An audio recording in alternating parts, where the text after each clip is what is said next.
survivetv.com.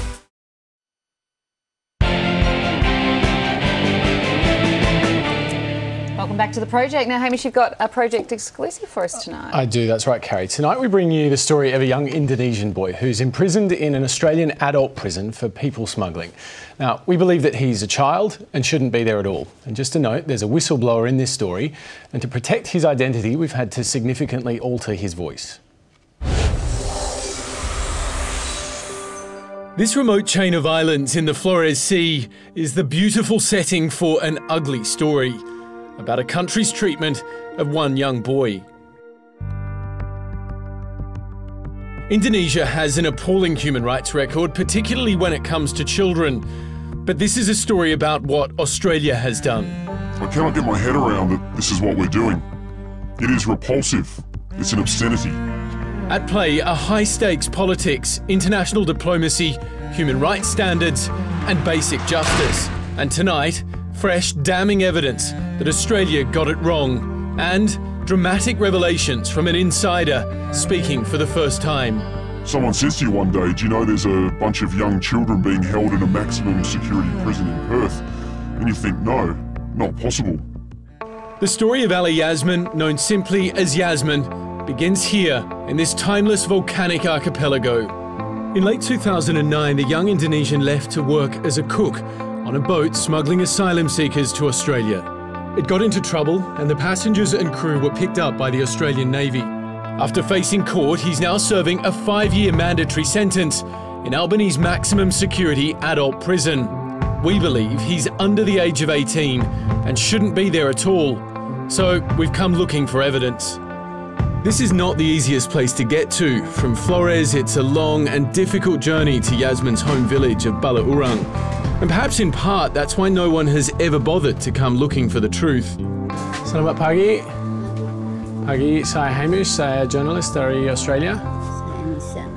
His family is surprised to see us. We're the first people to arrive seeking information on Yasmin since he left 2.5 years ago. Anaknya baik, penyayang. Saya ingat dulu, dia yang selalu bantu saya, kasih anak-anak saya uang belanja begitu. Padahal dia adik saya. Dulu sama saya pernah itu. His mother shows us the pictures he sent her from prison a few months back. Yasmin's been able to call and write from behind bars, but his mother says until now no one has come from Australia asking her how old her son is. In a country where birth dates are rarely considered important, she is adamant he is still a child. But in Australia, the courts require hard evidence, the kind you might find in a school. Al-Hikam Sekolah is where Yasmin studied. The boys in this class are 12, about the same age Yasmin's mum says he was when he left. So we've asked the headmaster if there are any records. It says Balaurang, which is this village, 12th of October 1996. So that would make him today 15. He'll be 16 in October of this year. What's difficult to believe is that to date, nobody from Australia has bothered to come here and find this out. These records are a significant discovery. They're independent and consistent with what Yasmin's family claims. The Kepala Desa, or village chief, verifies the accuracy of what we've found under Indonesian law. But things are about to get a lot more interesting. Well, one of Yasmin Ali's relatives has just turned up from the main town in the district with this folder of documents. And in it is the family's registration papers, including Yasmin Ali's birth date. As well as that, believe it or not, there is a birth certificate. But what's really intriguing is this receipt stapled to the top from when the family faxed this document to a number in Perth on the 23rd of August 2010, which is when he was in court. The number I've searched, and it belongs to the Indonesian consulate in Perth. Now that raises some really big questions. The birth certificate was generated in 2010 after Ali Yasmin was arrested, but we've seen no public record of it so far in Australia. David McKenzie was Ali Yasmin's defence lawyer. I questioned him over the phone from Sydney. Were you aware ever of there being a birth certificate at the Indonesian consulate? At the consulate? Well, I was aware of a birth certificate having been obtained. Right. So I'm not clear on why that, if that was obtained, why that wasn't presented in the court.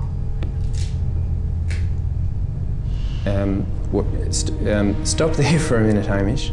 There are certain rules of evidence, Hamish, about matters and how documents are presented, and somebody has to speak to the document and say how it was obtained, whether this is a reliable document, and they're just, in this case, there wasn't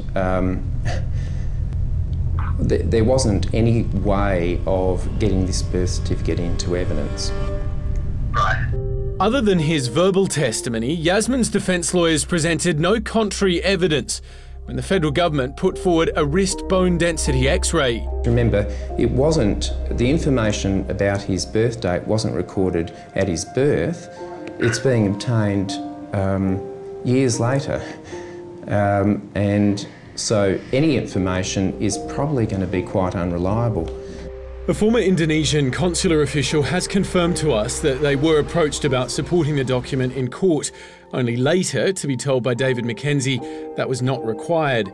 He believes to this day that the birth certificate would not have been admissible as evidence. At the time, where no formal record existed, a wrist X-ray was used to determine age in Australia. But that process was faulty. Late last year, the federal government introduced new measures to produce more accurate results. That was too late for Yasmin.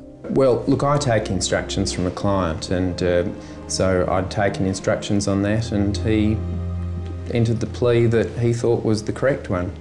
Yeah. Was it your personal view in that circumstance that he was an adult, or did you doubt that he was? Well, from the start, I thought that he was a child because he looked to be one. By now, we have 4 separate records of Ali Yasmin's birth date. 2 of those have him born on the 12th of January. The other 2 say the 12th of October. That's a discrepancy of 10 months, or possibly just 2 digits. All documents point to one thing. He was born in 1996. At most, he is 16 today. He would have been only 14 when Australian courts convicted him as an adult and locked him up in one of Western Australia's toughest prisons. In a letter obtained by the project, written on behalf of the then Foreign Minister Kevin Rudd in November last year, where there is any uncertainty about age, people smuggling crew are given the benefit of the doubt and returned home to Indonesia. But evidently, not in this case. If you need more convincing, try this. The words of an insider working firsthand in Western Australia's prisons. I first came across Yasmin probably April 2010. I thought he was very young indeed. He was prepubescent, skin very fair, no hair. The mannerisms really very much of a frightened young child.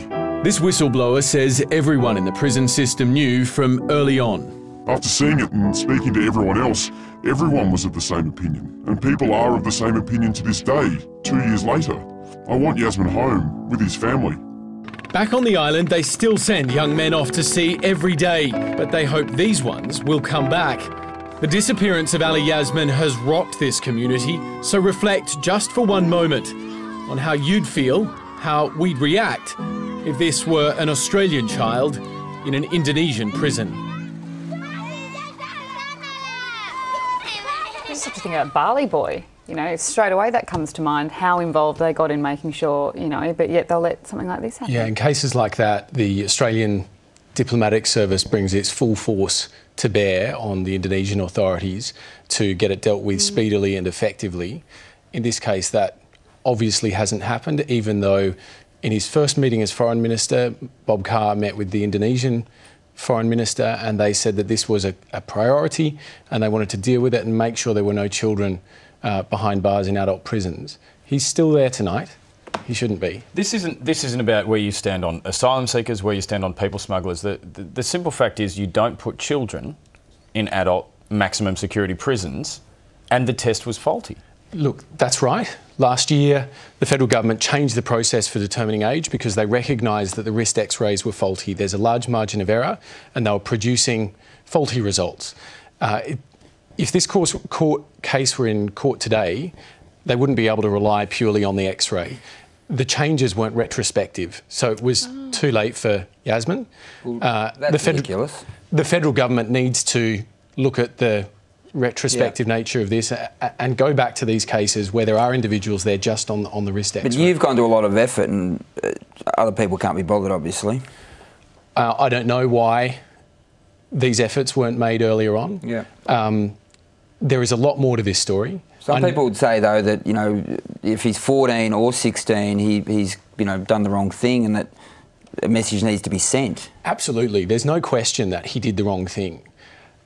It's worth noting that he was the cook. The court found that he had no involvement in planning what happened. He's still the child, though. But in the eyes of our law, regardless of whether he was the cook or whether he was the ringleader, as a child, under Australian law, your case would be dealt with differently. And that obviously is the core of this issue. I know that there are more people out there that have more information on this story. There is a lot more to unfold. So I just say that if you have more information, if you do want to talk to me off the record or preferably on, you can contact me directly via Twitter at Hamish News. I'll try and get a comment from the government tomorrow as well. We're going to take a break. We'll be back in a minute.